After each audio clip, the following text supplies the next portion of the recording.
Assalamualaikum warahmatullahi wabarakatuh.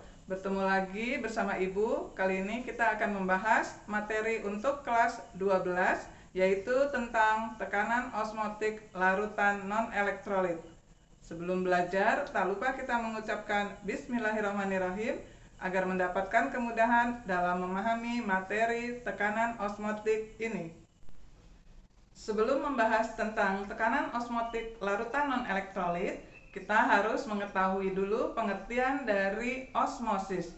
Osmosis adalah peristiwa berpindahnya partikel pelarut dari larutan encer ke dalam larutan yang lebih pekat melalui selaput semi-permeabel, yaitu selaput yang hanya dapat dilalui oleh partikel pelarut tetapi tidak dapat dilalui oleh partikel zat terlarut. Contoh peristiwa osmosis dalam kehidupan sehari-hari adalah peristiwa penyerapan air oleh akar tanaman. Jadi pelarut berpindah dari luar akar ke dalam akar tanaman. Kemudian peristiwa kentang atau wortel yang akan mengembang jika direndam dalam air, karena airnya itu akan terserap ke dalam kentang atau wortelnya. Dan peristiwa lain adalah pembasmian lintah dengan garam. Kenapa kita membasmi lintah dengan garam? Karena garam itu kepadatannya lebih tinggi sehingga air di dalam tubuh lintah akan terserap oleh garam sehingga lintah menjadi mati karena kekurangan air. Selanjutnya kita mulai ke pengertian tekanan osmosis atau tekanan osmotik, diberi lambang P. Artinya adalah tekanan yang diperlukan untuk menghentikan terjadinya proses osmosis. Ada 3 jenis istilah dalam tekanan osmotik ini. Yang pertama adalah isotonik. Itu adalah larutan yang mempunyai tekanan osmotiknya sama besar dengan tekanan larutan lainnya. Istilah yang kedua adalah hipertonik, yaitu larutan yang mempunyai tekanan osmotik lebih besar dari tekanan osmotik larutan lainnya. Dan yang ketiga adalah hipotonik, yaitu larutan yang mempunyai tekanan osmotik lebih kecil dibandingkan tekanan osmotik dari larutan lainnya. Berikutnya kita ke rumus tekanan osmotik, yaitu P sama dengan M kali R kali T. Jika dijabarkan, M itu adalah molaritas menjadi gram per mr per liter. Volumenya nanti dalam satuan liter, lalu dikalikan R dan dikalikan T. Keterangannya, M itu adalah molaritas larutan, satuannya adalah molar. Lalu R itu adalah tetapan gas, sudah ditetapkan besarnya adalah 0,082, satuannya liter atmosfer per mol derajat Kelvin. Lalu T itu artinya adalah suhu, harus dirubah dari Celcius ke satuan Kelvin, lambangnya K. G itu adalah massa zat terlarut, nanti satuannya adalah gram. Mr itu adalah massa molekul zat terlarut. Lalu P adalah tekanan osmotik, nanti satuannya adalah atmosfer. Kita mulai membahas contoh soal yang pertama, yaitu sebanyak 3 gram urea dengan Mr sama dengan 60 dilarutkan dalam air hingga volume larutannya 500 ml. Yang ditanyakan adalah tekanan osmotik larutan pada suhu 27 derajat Celcius. Langkah pertama, kita merubah dari suhunya satuannya derajat Celcius diubah menjadi Kelvin, yaitu ditambah 273. 27 ditambah 273 hasilnya 300 Kelvin. Berikutnya, karena ini diketahui gramnya lalu mr, kita memakai rumus yang sudah dijabarkan. P Pi sama dengan gram per mr dibagi volumenya nanti dalam satuan liter dikali dengan R dikali dengan T. Pi sama dengan gramnya kita masukkan angkanya adalah 3, lalu mr-nya diketahui di soal 60. Volumenya kita ubah dulu menjadi satuan liter. 500 ml itu sama dengan 0, liter dibagi 1000 ya. Jadi dimasukkan ke rumusnya 0,5 liter.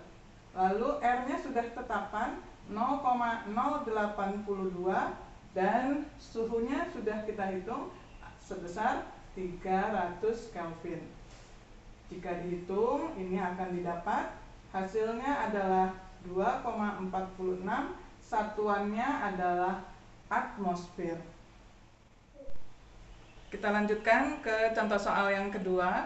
Pada soal yang kedua terdapat suatu larutan non-elektrolit pada suhu 25 derajat Celcius memiliki tekanan osmotik sebesar 0,246 atmosfer. Yang ditanyakan adalah berapakah kemolaran larutan tersebut atau molaritas ya yang ditanya. Langkah pertama kita ubah dulu suhunya. T sama dengan 25 derajat Celcius itu kita ubah menjadi Kelvin harus ditambah 273. Didapat hasilnya 298 Kelvin. Kemudian di sini yang ditanyakan adalah kemolaran atau molaritas, maka rumus yang kita gunakan adalah Pi sama dengan M kali R kali T. Pada soal ini yang ditanyakan adalah M-nya. Bisa kita ubah langsung rumusnya. M sama dengan Pi dibagikan dengan R dan T. Pi-nya sudah ada dalam soal yaitu 0,246. Lalu R-nya itu sudah tetapan 0,082 dan T-nya adalah sebesar 298. Jika dihitung, maka ini akan mendapatkan M-nya sama dengan 0,01, satuannya molar. Kita lanjutkan ke latihan soal yang ketiga. Sebanyak 10 gram zat non-elektrolit dilarutkan dalam air hingga volume larutan menjadi 500 ml pada suhu 27 derajat Celcius. Ternyata larutan yang terjadi itu isotonik dengan larutan glukosa 0,04 m. Yang ditanyakan adalah massa molekul relatif zat tersebut atau mR. Perhatikan pada soal ini ada kata-kata isotonik. Isotonik itu artinya dua larutan yang memiliki tekanan osmotik yang besarnya sama. Jadi dari kata-kata isotonik ini bisa kita tuliskan seperti ini. Tekanan osmotik dari zat yang ditanyakan, zat non-elektrolit, itu akan sama dengan tekanan osmotik dari glukosa. Tekanan osmotik itu adalah rumusnya M dikali R dikalikan dengan T. Dari zat tersebut itu akan sama dengan M dikalikan R dikalikan T dari glukosa. Nah, di sini ada yang bisa dicoret yang sama, yaitu R dan T-nya itu pasti sama. Maka tinggal M zat itu sama dengan M glukosa. Pada soal ini M glukosa diketahui sebesar 0,04 m. Berarti M zat itu juga 0,04 m. Kita lanjutkan. M itu jika dijabarkan rumusnya adalah gram per mr dibagi dengan liter.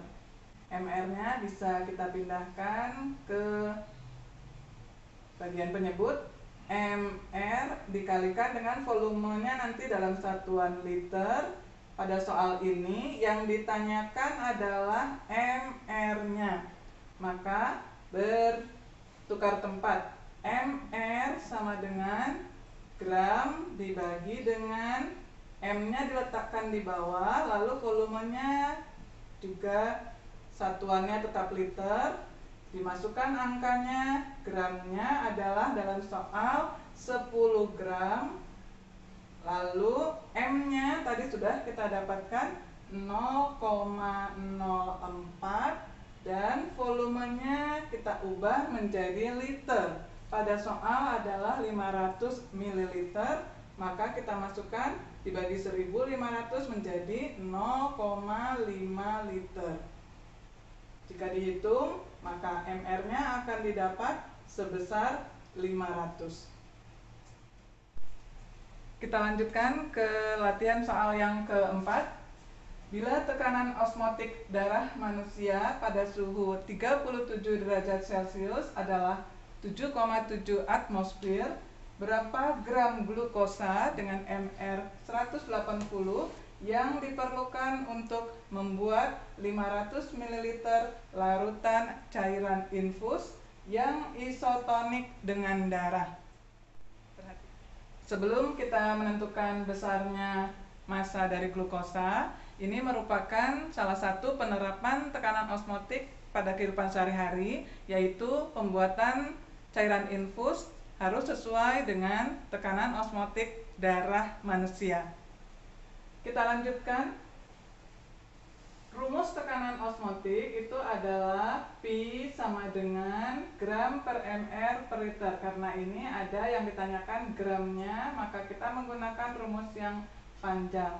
Gram dibagi mR dibagi volumenya nanti satuannya liter, lalu dikali dengan R dikali dengan T. Pada soal ini yang ditanyakan adalah berapa gram, berarti lambangnya adalah G. Jika kita tuliskan rumus G, maka nanti cara menghitungnya adalah Pi dikalikan dengan volumenya nanti satuannya liter, lalu dikalikan dengan mR dibagi dengan R, lalu dikalikan dengan T. Kita ubah dulu. T-nya diketahui pada soal sebesar 37 derajat Celcius. Kita ubah menjadi Kelvin. 37 ditambah 273, itu hasilnya adalah 310 Kelvin. Selanjutnya kita menentukan besarnya G. Kita masukkan angkanya sesuai dengan rumus yang ini tadi ya. Pi-nya diketahui dalam soal 7,7, lalu dikalikan dengan volumenya harus dalam liter. Karena ini diketahuinya 500 ml, maka kita ubah menjadi 0,5 liter, lalu dikalikan dengan mR. mR-nya diketahui dalam soal 180, lalu dibagi dengan R. R itu adalah tetapan sebesar 0,082 dan dikalikan dengan T. T-nya itu adalah, sudah kita ubah ke Kelvin, 310. Jika dihitung, maka massanya akan didapat sebesar 27, nanti satuannya adalah gram. Alhamdulillah, pembahasan tentang materi tekanan osmotik untuk kelas 12 ini telah selesai kita bahas. Semoga kalian dapat memahaminya dengan baik. Dan jika kalian membutuhkan soal-soal latihan yang lebih banyak tentang tekanan osmotik ini, kalian dapat mengunjungi blog kimia. Semoga dimudahkan blogspot.com. Semoga bermanfaat. Wassalamualaikum warahmatullahi wabarakatuh.